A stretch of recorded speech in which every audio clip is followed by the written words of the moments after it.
حضور اکرم اور مظلوم تاجر کا واقعہ یہ اس زمانے کا واقعہ ہے جب نبی کریم مکہ مکرمہ میں تشریف فرما تھے اور ابھی اسلام کا پیغام ابتدائی مراحل میں تھا۔ اس دور میں مکہ کے سردار طاقت اور دولت کے نشے میں کمزوروں پر ظلم کیا کرتے تھے، خاص طور پر باہر سے آنے والے تاجروں کے ساتھ دھوکہ، ناپ تول میں کمی اور مال ہڑپ کر جانا عام بات۔ چونکہ ان تاجروں کا مکہ میں کوئی قبیلہ یا پشت پناہ نہ ہوتا، اس لیے وہ اپنے حق سے محروم رہ جاتے۔ ایک دن یمن سے ایک تاجر قیمتی سامان لے کر مکہ آیا۔ اس نے اپنا مال مکہ کے ایک باصر سردار کو فروخت کیا۔ سودا طے گیا، مال بھی دے دیا گیا، مگر جب قیمت مانگی تو وہ سردار ٹال مٹول کرنے لگا۔ پھر اس نے صاف انکار کر دیا اور کہا، جو کر سکتے ہو کر لو، مکہ میں تمہارا کوئی نہیں۔ وہ مظلوم تاجر بہت پریشان ہوا۔ اس نے مکہ کے مختلف سرداروں کے دروازے کھٹکھٹائے، مگر ہر جگہ اسے مایوسی ہی ملی۔ کوئی اس طاقتور شخص کے خلاف بولنے کو تیار نہ تھا۔ آخرکار وہ تاجر بیت اللہ کے قریب ایک اونچی جگہ پر کھڑا ہو گیا اور بلند آواز سے فریاد کرنے لگا۔ اس نے مکہ والوں کو مخاطب کر کے کہا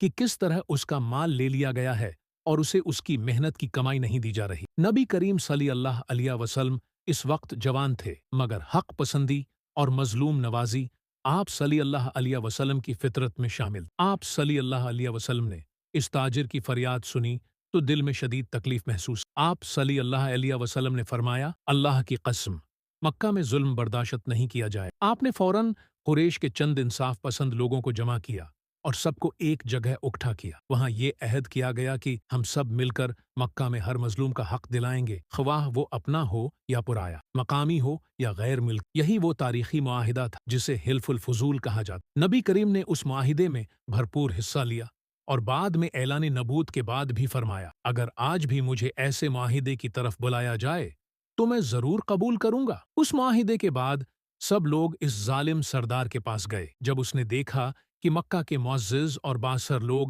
ایک مظلوم تاجر کے حق میں کھڑے ہیں تو اس کا غرور ٹوٹ گیا۔ اس نے فوراً وہ رقم ادا کی جو اس نے دبائی ہوئی تھی۔ مظلوم تاجر کو اس کا پورا حق مل گیا۔ تاجر کی آنکھوں میں خوشی کے آنسو تھے۔ اس نے نبی کریم کی طرف دیکھا اور کہا، آج میں نے انصاف کو زندہ دیکھا ہے۔ بعد میں جب نبی کریم کو نبوت عطا ہوئی تو آپ نے تجارت میں عدل و دیانت کو دین کا حصہ قرار دیا۔ آپ نے فرمایا، سچا اور امانت دار تاجر قیامت کے دن انبیاء، صدیقین اور شہداء کے ساتھ ہوگا۔